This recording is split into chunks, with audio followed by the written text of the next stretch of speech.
So good morning and welcome to the Really Helpful Club and the latest in our In Conversation series. This morning I'm going to be joined by Arabella Northey. Arabella is the founder and heads up Metaprep, and we're looking forward to hearing from Arabella, who's going to be about how she started her business, what the inspiration was. And I think really importantly, one of the things we're doing this In Conversation series is learning about everyone's experiences and their journey of what it feels like to run a business. So Arabella, good morning.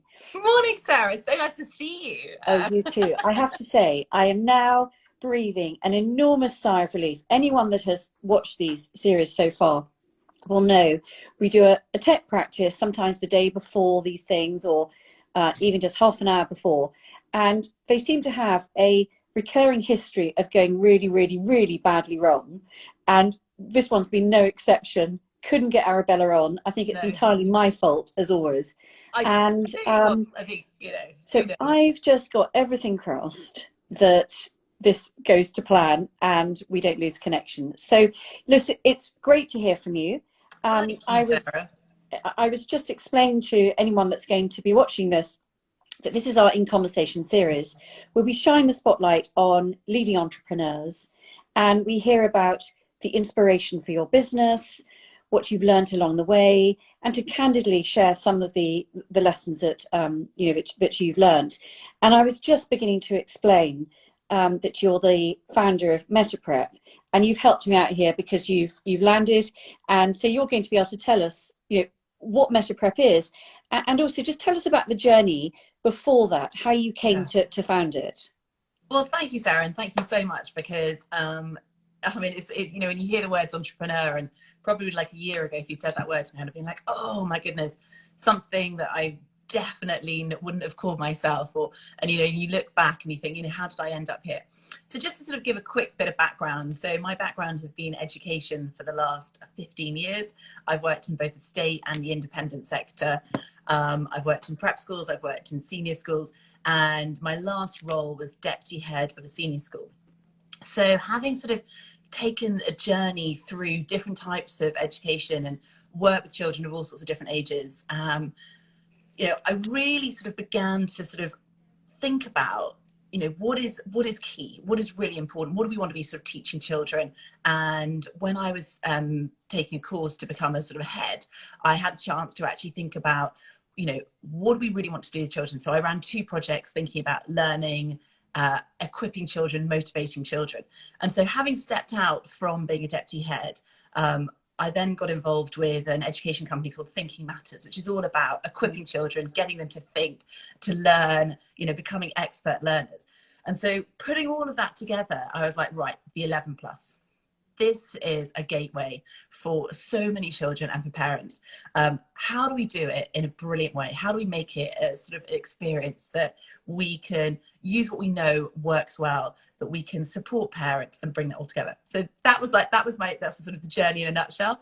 And so from that, I then set up Metaprep, using what I know works, using my experience, having, spoken with parents, supported parents along the journey for years. I even spent some time in my early teaching days working as a tutor, so I know all those questions that people are asking, and really thinking, let's do this well, let's do it brilliantly, and let's really support children so that they are prepared for that. So yeah, there we are. I hope that answers some of your questions. Absolutely. And it's so interesting because every parent, I think, starts out with the same aspiration. They just want the best for their child. And it's so difficult along the way to, I think there's so much pressure, there's so much demand. And also you get these really, really important pivotal moments, something like the 11 plus, or even the 7 plus, or the 13 plus, depending on the type of school that your child's going to go to. And they're really, really pressurized moments. And I think it's so important to think in sort of a bigger picture of, actually not to lose sight of what you're trying to hope for your child on a long-term basis, just rather than to get them through an exam, to get them through the hoop. And so I think that, what a lot of people will want to know is, so what exactly is Metaprep? And how is the approach different from, regular school tutors, etc.? So what makes you different? Oh, great question. Okay, so I think having sort of seen tutoring in action and also being part of that, I was thinking about, well, we don't want to just be shoving children full of knowledge. Okay, obviously that's really important. And if your child is at a, prep school or a school that's preparing them, they're going to be getting so much from school, whether it's reasoning, English drilling, spending time using atom learning. Some of you might have heard that as well. So we were like, well, let's take a step back. Let's look at the framework and how do we actually. So what we know is that children work really well in small groups. It's effective, that kind of connection, the neurological, the brain works in a totally different way when you're in a small group. You get peer-to-peer learning. It's also small enough for teachers to see what's going on. The other thing, we want them to think, we want them to be reflective. And when you're trying to prepare a child for a very selective senior school, these schools are looking for attributes of curiosity, mental creativity, agility, resilience, growth mindset. We throw all these words around. So you're like, how are you going to be able to step back and prepare them? So we've come up with a curriculum, which, yes, it does cover the knowledge. It goes over the information, but it's also about equipping them with a metacognitive toolkit. Now, many people are like, what does that sound like? And it's about teaching them to think, to be self-reflective, evaluative, to take control of intelligent learning behaviors. So actually, they become the expert. They enjoy learning. And when they're taking in information, it's not just about, all right, I need to know all my verbs, all my nouns. I need to know which part it is. Like, well, actually, what do I do with that? What is the purpose of this? So you're sort of, you're sewing in that kind of curiosity and ideas. So we have brought all of that together. So metaprep is different in the sense of it's not just about tutoring for an exam. It's about preparing. It's about equipping. It's about small groups. And, you follow our process and you go all the way through. So we get you ready for the 11 plus, but actually we're preparing you for what comes next, what comes afterwards, moving you towards, university, opening up your eyes. So does that answer some of your sort of questions? Absolutely. Yeah. So actually, if I was a parent watching this, or someone in education, or what would be their next step to getting in touch with you, and how would they build in a relationship with metaprep with their child's existing schooling? Because most children are going to be in some sort of schooling environment. Some will be homeschooled as well. But, how would they build a metaprep experience into their child's life? Well, that's a really good start. So what we do is parents can sign up online, or they can give us a call. So the first thing that I always do is when I speak to parents is say, right, tell me about your child, and tell me about what you are thinking. So are you looking at, is it a grammar school? What questions do you have? Because I think that's really important to start with that process. And then we get them to do what we call a motivational map. So that's for their child. And we begin to unpick and say, what motivates your child? How can we prepare them? How can we tailor the learning experience for them? And then we have after school classes. So if they're in year 4, they join us for 1 hour a week, and we do all of our metacognitive preparation. So we really set them up so that they understand intelligent learning behaviors, how to use thinking frames. What does it mean by deliberate practice? All of these things I'm throwing around. They're probably going, whoa. But anyway, we've got some nice jolly information on our website. In year 5, obviously it's getting in more into a pattern. They join us for 2 hours a week where we cover maths,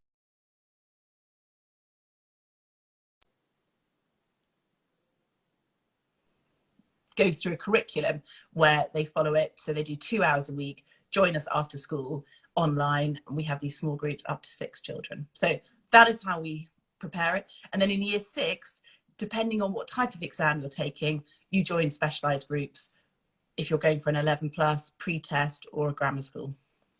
Excellent. Okay. And I mean, these are early days for you. Yeah. Oh my goodness. Very early days. And really difficult. I mean, I know we talked to Eleanor Mills last week, who was, literally, I think, launching her business. It's sometime this week, and it's a really tough question, this, but let's just ask it anyway. What's your vision for metaprep, and how do you see it evolving? Whether it's 1 year, 2, 3 years from now, what would you look back on and go, okay, I did it. That's what it worked for me, or that's how I thought it would evolve in this way, and it has, or not. You know, tell me what you see as a vision. Oh, well, I, like so many people, we talk in pictures and stories, don't we? I mean, for me, I think the thinking schools approach, the idea of a child who is self-reflective, self-evaluative, who understands what they need when they're stuck with a problem or a challenge. That is what I want them to do. So they don't feel they're just stuck in a pit. They're able to be equipped. Now, you know, I've worked in schools that have prepared children brilliantly in this way, but I want it to be a standard. And, you know, we recently ran a course over the half term called Becoming an Expert Learner. And one of the anecdotes from a parent was, you know, we taught them thinking frames, which is basically a visual tool to help you prepare your ideas and develop deeper thinking. And one of the children was preparing to pack up the stuff to go to their grandparents, who's part of their childcare bubble, and they'd used a thinking frame. And I was like, that makes my heart sing, because it's like, we've given them something and they've thought, this is a worthwhile tool, I'm going to take it away. And I suppose for me, the vision for that is the first part, is that we've equipped them, they've got the tools, they can start climbing that mountain, they know what it looks like. You know, the sense of fear of failure, you know, if you push children too far out of their comfort zone, the same with us as adults, we begin to become under stress, we begin to feel that it's too much. So it's like, how do we stretch them in the right way? And that is, again, having the right teachers to support, knowing that they're not doing the journey alone. So for me, the vision, I suppose, is at the moment 11 plus is where we're starting, but perhaps preparing children even younger, because I know it works so successfully, you know, right down to year 1, year 2, year 3. Now, obviously, we're not going to be preparing for the 11 plus, but we're going to be equipping children in the right way so that they become expert learners, and preparing children as well, perhaps for 13 plus for scholarship exams, because it's all about big thinking. And that's really, you know, where we're going at the moment. So, yeah. Absolutely. And, you know, and actually for life. So, so as an adult, you know, look what we are, you know, where are we in the pandemic? We don't really know. Hopefully we're at the beginning of the end, but actually nothing could really have prepared us for that. But that ability to problem solve, that ability to think, to you know, to apply some of these principles you're talking about, I think really carry on through into adult life. So I think what you're doing is really fascinating. So so you're at the beginning. Yes, and right at the beginning of this journey, which is very exciting, of course. Yes. But one of the things we always put our entrepreneurs, you know, put the spotlight on you and say, okay, great. In a minute, I'm going to ask you what the good stuff is. But what have you found has been the hardest part? Because actually everyone always looks at these and goes, oh God, I wish I'd had that idea. If I could just have that idea, it's so easy, isn't it? Mm-hmm. Well, share with us, you know, some of the stuff you found, you know, more difficult and more challenging. I think the big challenge is suddenly you needing to feel like you need to be an expert in everything, you know, particularly when you're starting off and you're a small team. You know, I'm very fortunate, I've got some great teachers, but, you know, getting to know about how to use Instagram Live, social media, digital marketing, SEOs, having to be a salesperson. You know, obviously I love talking about education, I love talking about businesses, I love talking about, you know, what I want to do well. But I also find it quite hard and a challenge, like, you know, picking up the phone sometimes to parents and saying, right, and the sort of sales part of it as well, or feeling I'm being too pushy. Again, having to make sure that I'm running my time effectively. You know, I'm not just firefighting things, stepping back, having a strategic plan. And it's quite easy to get sort of subsumed and swallowed up by the minutiae and not realizing that actually there is a bigger picture and you need to do that. So there are many different things. I mean, I'm fortunate that, you know, I've got different people to turn to and ask questions, and it's been great connecting with other, and particularly through the Really Helpful Club, you know, Sarah, some of the people you've put me in touch with. I mean, you know, actually speaking to other people who are going through a similar journey has been invaluable. And just having that kind of common shared experience just reminds me of certain things, to be like, don't be so hard on yourself. Do step back, do take stock, think about delegation. What does that look like?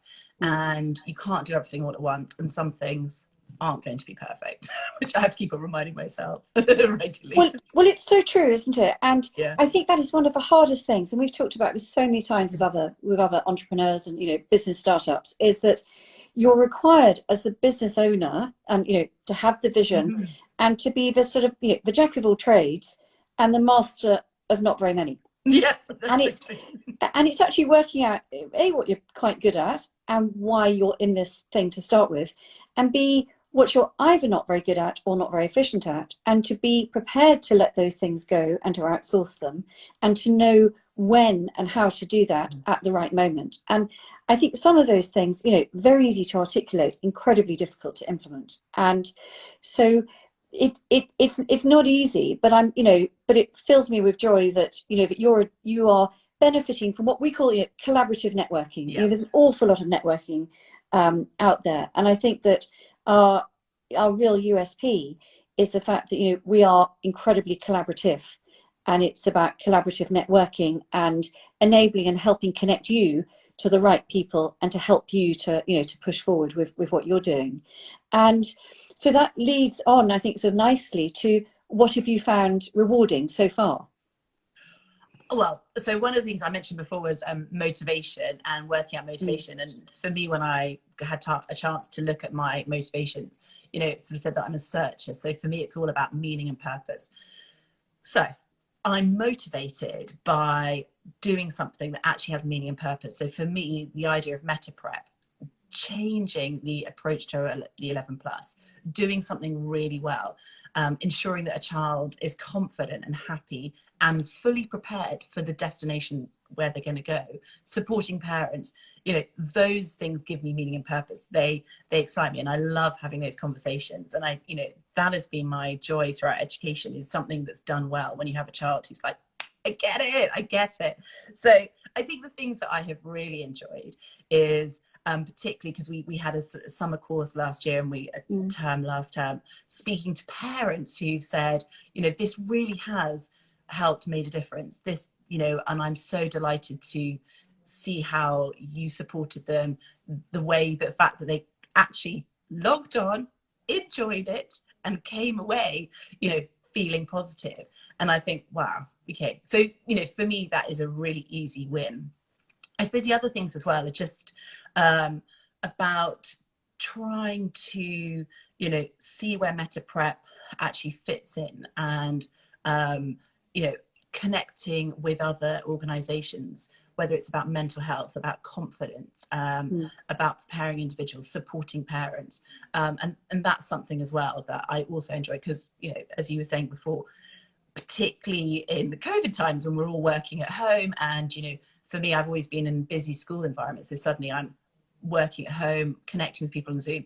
It's actually been really powerful having great collaborative conversations with people and thinking, how can we connect? What can we do together? How can we support? I can bring my expertise, you bring yours. What do we do together? So I think those have been other great things, opportunities that I wouldn't have had perhaps in my previous career. Yeah, very good. Yeah, very good. And what advice would you give to someone who is perhaps watching this, thinking about starting on their own entrepreneurial journey? What advice would you give to someone as they're starting off?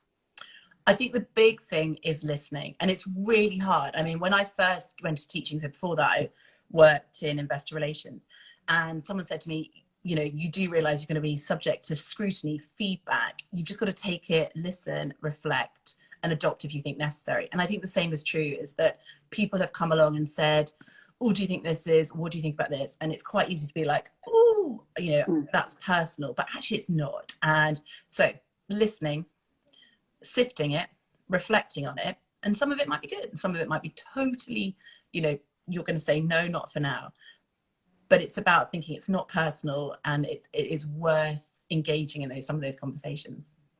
Yeah, no, completely agree. And I mean, obviously, you are an online business, but Yes. like everybody else, you've had to adapt to COVID in the last 12 months. What are some of the challenges that you've experienced, and how have you responded to those?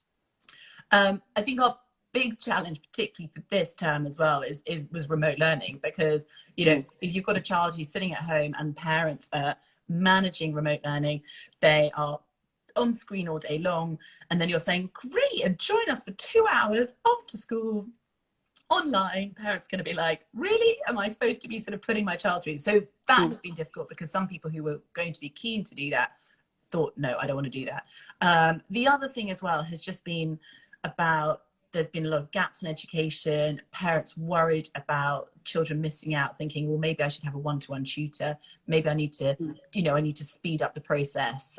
Even though I'm like, look, if you follow our approach, we'll get them to the right goal at the time. So I think for us, it's just been about, education is in flux at the moment, and, something new coming along. Are people ready to try it out? Some people are like, great. And other people are like, no, I want my tried and trusted.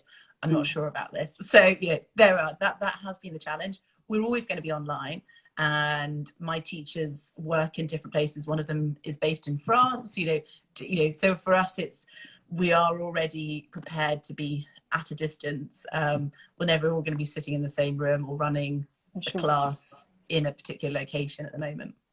Yeah, thank you. And you talked a little bit about motivation for yourself, and how that's helped you, but also motivation is one of the essential components of self-regulated learning. Yeah. So can you talk a bit more about understanding what motivates your children and how it's fundamental to their happiness and to their educational success?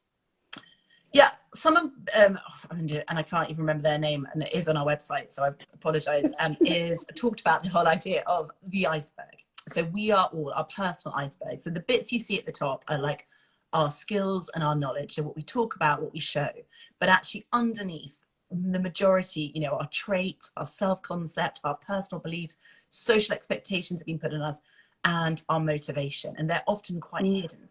But actually, to help a child improve their performance, you need to understand their key motivators. So we use a diagnostic tool and a motivation map. It has 9 different breakdowns. It breaks into relationship, achievement, or growth. Which one of those is your main motivators? And so in order for a child to fulfill the balancing act, I think I'm going to pause there. It's a balancing act, basically, to help them understand what are their motivators, what are their key buttons that get them going, and also, are those motivators being met? So if your child is someone that seeks to be the expert and they want to know information, how is that being used? How is that actually being, driven and met at their school, in their lessons, or just opportunities? Or if there's someone who's the director and they want to take control, are you giving them space? And now, of course, and most people are going to like, my child's 10, my child's 8, I'm not letting them direct. But there are opportunities to do that. And it's been quite exciting having conversations with parents say, so for us, the magic formula is ability times motivation equals performance. So they might be very able, but if they're not motivated, performance won't be there. So we need to adjust that. We need to understand it and look below the iceberg. Yeah, absolutely. And I guess this has been an incredibly tough time for parents. It's we switched from schooling in school to remote learning, to school to remote learning, and of course, looks like everything's all sort of ready to go ahead for Monday. But I guess, can you share some advice and tips for everyone who's had to cope with remote schooling? Because it's been a really, really tough time. And I think has also highlighted so much, so many educational gaps. And I think has been stressful for schools and for parents alike, and also for the children themselves who, have missed out on so much. I mean, I think the big thing has really been, it's like, as parents, you're not their teacher, are you? And it's remote learning. It's not homeschooling. If you'd chosen to homeschool your child, you'd written a curriculum, you'd have designed it your way, you'd have done something that met all your children's needs at the same time, rather than one child having a lesson here, screens, all sorts of stuff. So I think also, coming back to what we're talking about motivation, you also have to remind your child that before they ask you for help, they often have places that they can go, that they can demonstrate a slight sense of independence. And what have they tried beforehand? Have they read their class notes? Have they reread the instructions? Have they looked up in a dictionary? What are they actually doing? Are they just coming to you for help? And it's quite easy to either feel like you push them back and say, I haven't got time, or you're like, I want to help you because I love that connecting with you. So my thing would be a bit like, just be like, what have you done first? Where have you looked for help? My other thing as well is learning goals. get your children to set themselves learning goals. You know, what's their goal for the week? What do they want to achieve? What do they want to do better? We talk about deliberate practice, and we get them to think about the mountain. You know, what's the big goal at the top?